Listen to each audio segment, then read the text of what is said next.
Assalamualaikum warahmatullahi wabarakatuh. Alhamdulillah, salatu wassalamu ala rasulillah Sayyidina Muhammad abdah la quwata illa billah. Amma ba'd.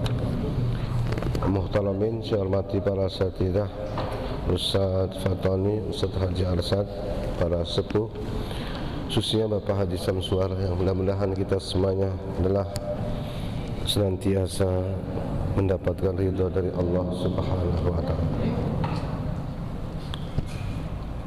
100 ayat Al-Baqarah ayat 168 ya.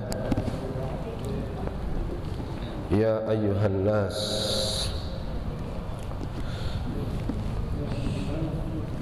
ya ayyuhan nas, 168.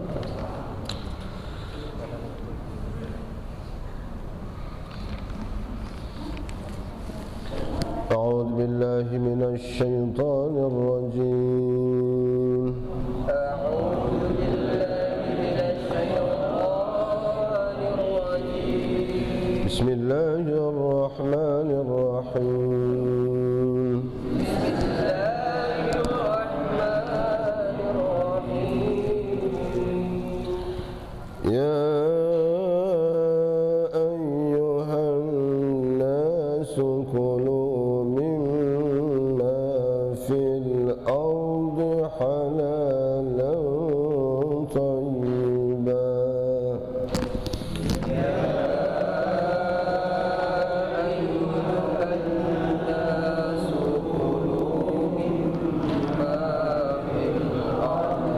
حلالا طيبا.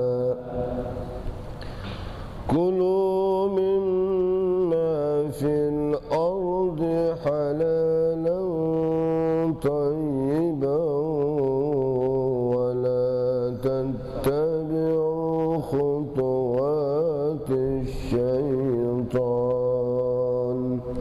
كلوا مما في الأرض حلالا طيبا ولا تتبعوا خطوات الشيطان إنه لكم عدو مبين.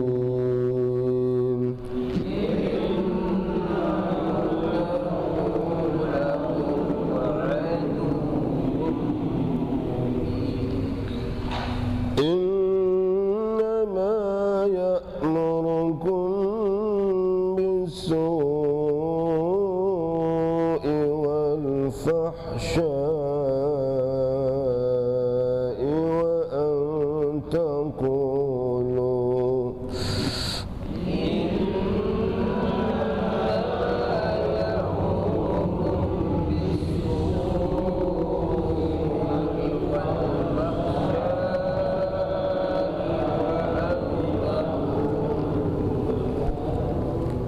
وأن تقولوا على الله ما لا تعلمون.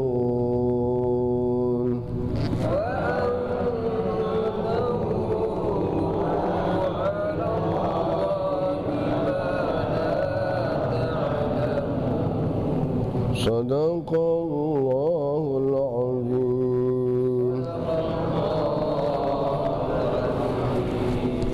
Ya. Aku berlindung kepada Allah dari godaan setan yang terkutuk dengan menyebut nama Allah yang Maha Pengasih lagi Maha Penyayang. Allah Subhanahu wa taala berfirman dalam surat Al-Baqarah, "Wahai manusia, makanlah dari makanan yang halal dan baik yang terdapat di bumi, dan janganlah kamu mengikuti langkah-langkah setan. Sungguh setan itu musuh yang nyata bagimu.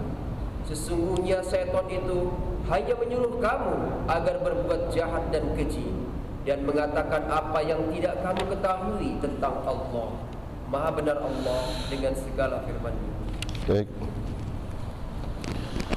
Bismillahirrahmanirrahim. Ya ayyuhan nas, wahai sekalian manusia, berarti sifatnya umum, ya, an-nas.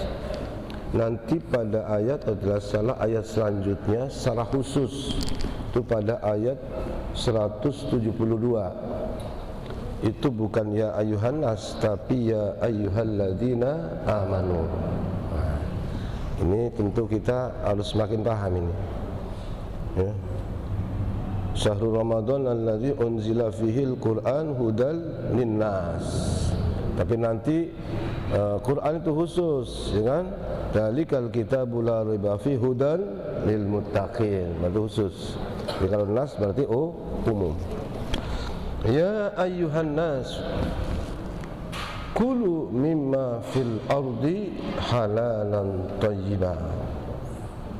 Makanlah kamu mimma dari apa-apa yang fil ardi yang ada di bumi, halalan thayyiba, yang halal, yang baik.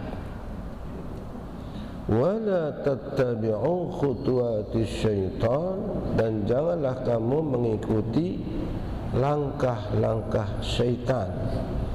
Innahu lakum aduwwum mubin, karena sesungguhnya setan itu musuh yang nyata bagi kamu. Di dalam ayat ini sesungguhnya Allah ingin memperjelas, memperinci lagi kenapa banyak manusia-manusia yang terjerumus di dalam berbagai dosa-dosa, terjerumus dalam hal-hal yang dibenci, yang dilarang oleh Allah Subhanahu wa taala. Dari yang mulai di atas diceritakan tentang orang-orang yang menyekutukan Allah, ternyata di balik itu di sana ada setan. Kan gitu kan? Jadi ini yang harus diwaspadai. Waspadalah, ya. Ya ayyuhan nas kulu mimma fil ardi halalan thayyiba. Makanlah dari apa-apa yang ada di bumi, halalan thayyiba. Tentu yang harus dimakan ini yang memang bisa dimakan, karena yang di bumi itu, yang di atas bumi ini tidak semuanya makanan, walaupun halal. Makanlah kamu dari segala bentuk makanan-makanan yang halal. Jadi kalau bukan makanan ya jangan dimakan. Batu halal apa enggak? Batu halal apa enggak? Halal, ya kan? Tapi jangan kamu makan. Dijual dulu. Ya kita jadi jual material dulu baru itu dimakan, ya kan? Banyak hal-hal yang bisa halal, itu halal semua, batu, besi, kayu, gitu kan. Jadi segala makanan apa yang ada di atas bumi ini memang disediakan untuk manusia semuanya, tapi halalan, yang halal. Halal itu asli dari kata-kata al-khil, yang artinya terlepas. Lawannya al-iqdu atau al-aqdu, kan? Berarti kalau yang masih kalau halal berarti sudah terlepas dari segala macam ikatan. Halal, jadi tidak terikat oleh syarat apapun, ikatan-ikatan, apa itu milik orang, atau itu ada haram, atau itu najis dan sebagainya. Itu makna yang sungguhnya halal itu artinya terlepas, tidak terikat. Maka di sinilah mungkin kemudian dijadikan acara ataupun tradisi setelah Ramadan ada halal bihalal. Halal bi, yaitu halal bihalal bukan lalu apa namanya halal bihalal yaitu dalam makanan. Halal di situ artinya bahwa kita hati sudah harus bisa saling melepaskan segala belenggu dalam hati. Saya lepas, kamu juga lepas, sama-sama memaafkan. Itu namanya halal, melepas dari segala bentuk yang mengikat pikiran hati itu, ya. Maka dalam doa Nabi Musa, Rabbi syrahli sadri wa yassirli amri, terus apa? Wahlul halalkan. Wahlul maksud lepaskan, ya kan? Wahlul uqdatan, ikatan. min lisani, dari lidahku. Artinya karena Nabi Musa itu lidahnya itu kurang fasih, agak cadel. Ya Allah, lepaskanlah ikatan-ikatan lidah ini supaya terlepas, sudah nggak cadel lagi, kan gitu kan. Jadi ini kalimat wahlul itu halal, halalan thayyiba, yang tidak terikat dengan apa? Dengan sesuatu yang katakanlah menjadikannya itu haram. Halal, halalan ya. Kemudian thayyiba yang bagus. Maka di sini ada dua macam. Ada sesuatu yang diharamkan ini karena memang buruknya, karena kotornya, karena najis. Maka enggak banyak sebetulnya dalam Al-Quran hurrimat alaikumul maitatu waddamu walahmul khinzir, diharamkan atasmu al-maitatu, bangkai, itu menjijikan. Maitatu waddamu, darah apa saja, darah ya kan? Terus wal khinzir, walahmul khinzir, dan daging babi. Itu memang zatnya itu sudah memang itu najis. Air kencing itu zatnya najis, kotoran juga najis. Pokoknya segala yang memang zat-zat yang najis itu otomatis hukumnya haram. Kullu najisin haram, setiap yang najis itu haram. Nah, ini yang pertama. Bentuk yang kedua adalah sesuatu yang dimiliki oleh orang lain yang bukan haknya, itu juga menjadi haram. Ayam halal apa enggak? Halal atau tidak ayam? Halal. Itu kalau terikat, tidak terikat. Tapi kalau sudah terikat milik orang lain, itu harus dibeli dulu. Jangan mentang-mentang warna ayam nih, halal nih ayam nih, main potong aja, ya itu nggak benar itu. Jadi karena terikat dengan milik orang lain. Jadi dua hal sebetulnya. Sesuatu yang halal, yang pertama terlepas dari sesuatu itu adalah yang najis. Yang kedua adalah itu karena masih bukan miliknya, bukan haknya. Jadi yang pertama itu memang halal karena zatnya, yang kedua ini karena kasbinya. Nah, jadi terlepas dari sesuatu yang najis, terlepas dari sesuatu yang disebut namanya hak orang lain, itu halal, kan? Halalan thayyiba, yang bagus. Maka yang bagus ini kan macam-macam itu. Yang enak, yang bergizi, yang kandungannya itu bagus, thayyiba. Oleh sebab itu ada yang memang makanan walaupun halal harus dimasak dulu, ada. Betul enggak? Dimasak dulu. Beras kalau kita beli halal, tapi kan pengen supaya thayyiba, jangan langsung dimakan berasnya, dimasak dulu, kan begitu kan? Halal tapi tidak thayyib, kan? Daging juga umpamanya kita beli daging halal supaya thayyib, itu supaya dimasak dulu, supaya lezat, dikasih bumbu dan segala macam. Jadi dua hal ini, yang pertama halal, yang kedua thayyiban. Itulah yang menjadikan orang itu bukan cuma sehat fisiknya, tapi insya Allah sehat juga ruhaninya. Banyak orang yang makan itu bergizi, makan itu bagus, istimewa, mengandung banyak vitamin, tapi label halalnya nggak ada, maksudnya label nggak halal. Maka orang itu banyak sehat, fisiknya sehat, tapi jiwanya sakit, kan banyak benar begitu. Hawanya panas. Kata Nabi, kullu lahmin nabata min haram fannaru aula bihi. Setiap daging kita tumbuh dari sesuatu yang haram, maka neraka itu lebih pantas untuk dia. Na'udzubillah min dalik. Nah, mencari sesuatu yang halal hukumnya fardu wajib ain. seperti wajibnya melaksanakan sholat 5 waktu. Kadang-kadang orang sholatnya rajin tapi cari yang halal itu kayaknya males, karena bilang apa? Jangankan yang halal, yang haram aja udah tinggal dikit, dengan goblok orang itu. Justru malah yang apa? Yang halal itu banyak banget, yang haram cuma dikit. Kan? Jadi pesan di sini kenapa? Pesan kepada seluruh manusia, karena memang kalau sudah halal ini sifatnya itu universal, sifatnya makanan yang bagus. Jadi nanti punya dampak, kalau nggak bagus itu dampak. Sekarang beginilah, urusan mahal mengapa, itu nanti kalau dia tengah-tengah hidup itu, ya itu jadi juga pengaruh pada yang lain. Betul nggak? Sekarang zina, katakanlah zina itu hukumnya haram.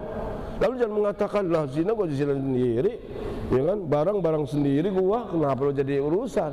Bukan begitu. Kalau ada penyakit yang kena siapa? Bukan cuma kamu, orang lain juga kena masalahnya, kan begitu kan? Kalau makan nggak baik juga, ketika timbul penyakit yang kerugian itu, yang susah itu bukan cuma sendiri, itu berakibat untuk orang lain. Maka termasuk kehidupan sosial yang harus dipelihara adalah ketika orang itu harus makan sesuatu yang halal yang bagus. Jadi kalau makannya bagus tuh enak semuanya, kan? Nah, halalan thayyiba. Nah, jadi itu halal tapi yang bagus. Ini cerita plesetan, bukan plesetan. Di dalam kitab namanya Fannul Al-Mustadaf fi Kunnil Muttatar kulli fannin mustadraf fi fannil mustadraf, ya, 2 jilid. Di sana ada seorang suami, kemudian dia punya istri, ya kan? Istrinya sudah tua. Istrinya sudah tua, ya. Tapi suaminya kadang-kadang sudah tua, jadi udah kurang menarik, atau kurang tertarik dengan istrinya.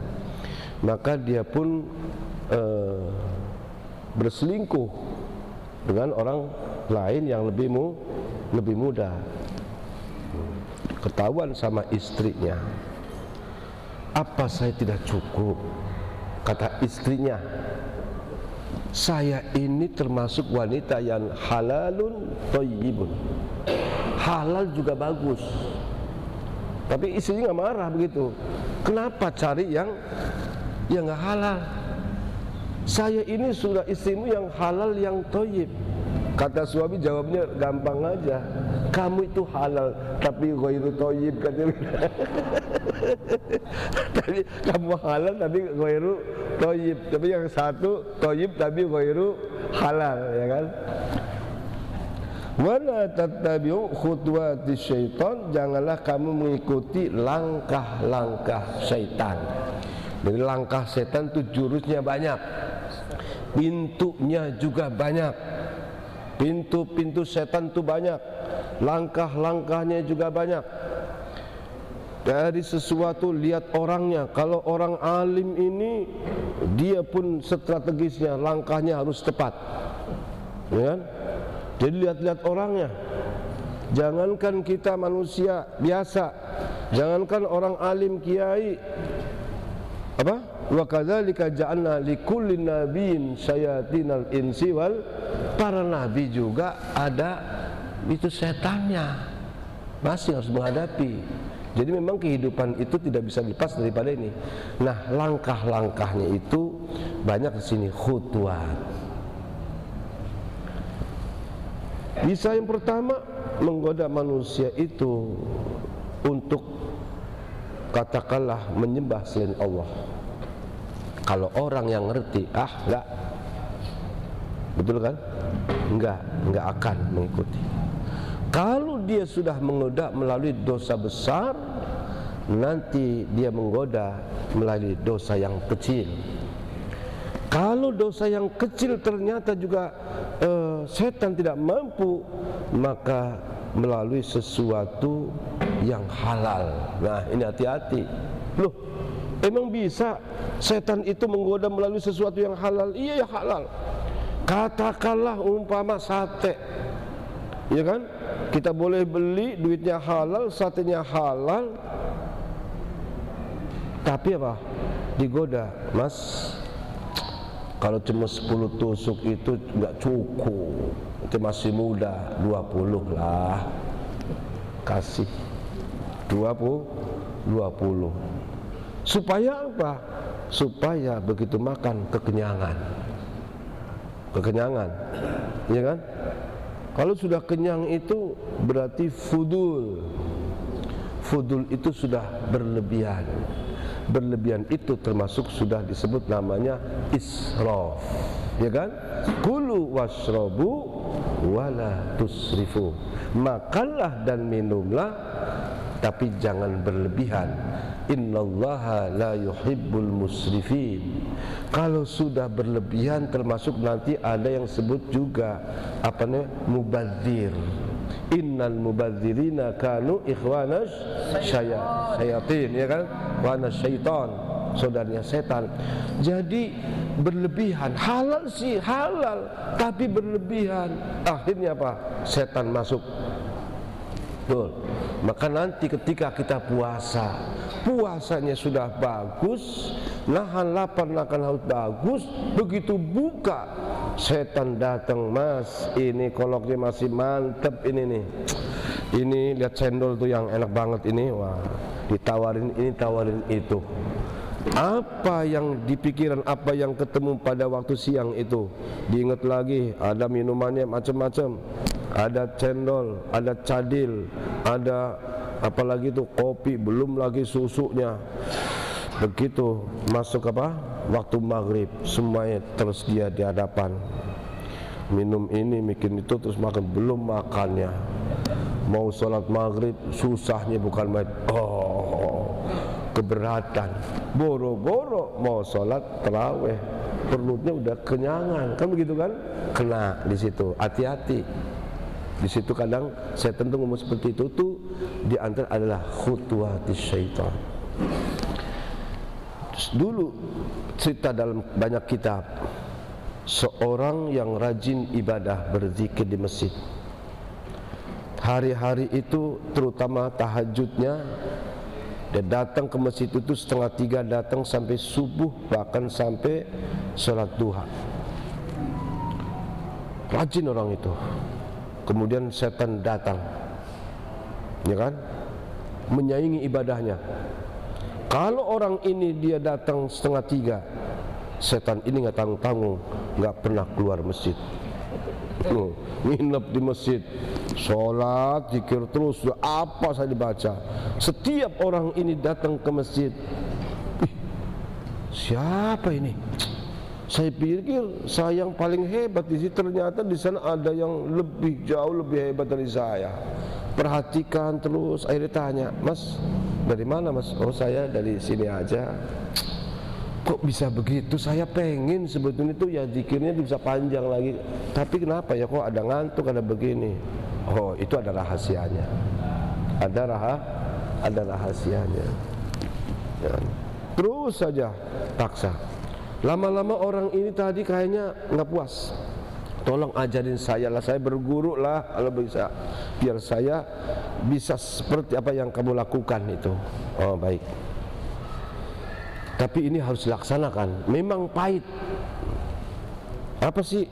Pertama, kamu harus bunuh orang. Yang benar Mas, musuh bunuh orang ini. Wah, ini haram, ini nggak bisa itu. Emang ini ujian nih. Nanti kalau sudah bunuh orang semakin sakti itu. Semakin sakti. Enggak. Kalau bunuh enggak lah, saya udah nggak bisa. Sudahlah, kalau begitu gini aja lah. Ya berzina aja dah, berzina. Waduh, berat juga ini, dosa berat Mas. Kalau berzina makanya sudah enggak lah, enggak apapun. Terus lama-lama karena pengen lebih bagus ibadahnya, terakhir sudahlah nenggak minum apa itu topi miring lah dikit, ya kan, nenggak apa whisky, dikit aja begitu. Nanti minum setelah begitu habis sedikit terus selesai udah kan, cuma sekali aja, nggak usah banyak-banyak. Pikir-pikir, nah kalau yang ini sih kayaknya masih bisa lah mas, tapi kalau saya bunuh berzina kayaknya berat, saya nggak mau. Tapi kalau yang cuma ini, ya biarlah saya minum lah. Kasih minuman keras, mabok dia. Nah ini hati-hati nih minuman keras nih, maka jangan sekali-kali nih. Ini termasuk adalah khutuwatis syaitan. Begitu dia nenggak, dia teler, dia mabok, udah. Sono mabok kesini, akhirnya waktu malam-malam lagi maboknya. Ada cewek lihat tengah malam lewat begitu, langsung diteger aja dia. Begitu. Ya sampai berbuat dia melakukan sesuatu yang mesum gitu, sesuatu yang buruk, fahsya, yang keji. Lama-lama karena takut loh. Ini daripada nanti kalian berproses, ternyata wanita itu kemudian hamil, ya kan? Minta tanggung jawab. Waduh, kalau ini sampai tahu, nama saya, kehormatan saya habis. Mendingan udahlah dimatiin aja dan dibunuh pelan-pelan, dikubur entah di mana. Nah, akhirnya tiga-tiganya semua, ya bunuh, ya berzina, ya mabok. Maka hati-hati itu. Nih, setan itu gampang untuk merayunya dari hal yang paling ringan, tapi lama-lama kemudian ya. Jadi fudul, ya, fudul to'am, kebanyakan makan juga ini termasuk adalah sudah kita terperangkap dalam setan. Termasuk fudulul kalam. Fudul kalam itu banyak udah Isa ini. Fudul kalam itu maksudnya banyak ngobrol. Kadang sih ngobrolnya pertama bagus tentang ilmu, tentang zikir, tentang perjuangan, tentang dakwah. Terus ngobrol lama-lama pasti bicara tentang cewek, pasti dah, ya kan? Kulluk apa namanya, al kalamu dzu sujunin, bahwa bicara ngobrol itu mesti bercabang-cabang. Hati-hati, maka sekedarnya aja fudul. Jadi setan itu melalui fudul. Kebanyakan apa? Makan, kebanyakan ngobrol. Yang ketiga, kebanyakan tidur, ya kan? Bukannya sedikit tidur, tapi sedikit-dikit tidur, dikit-dikit tidur, berarti jadi banyak gitu, ya kan? Saya kira itu fudul. Ini hati-hati, termasuk ini min khutuwatis syayatin. Wallahu a'lam bishawab. Mudah-mudahan kita masih bisa bertemu kembali nanti insyaallah setelah lebaran. Ya kan? Ini kan terakhir. Insyaallah penutupan kita hari apa? Malam Jumat ya, Haji ya. Ya. Kita itu saja. Mudah-mudahan apa yang saya sampaikan bisa dipahami, bermanfaat, dan tentu dengan segala kekurangan mohon kiranya dibukakan pintu maaf yang sebesar-besarnya. Wallahul muwaffiq ila aqwamit thoriq. Wassalamualaikum warahmatullahi wabarakatuh.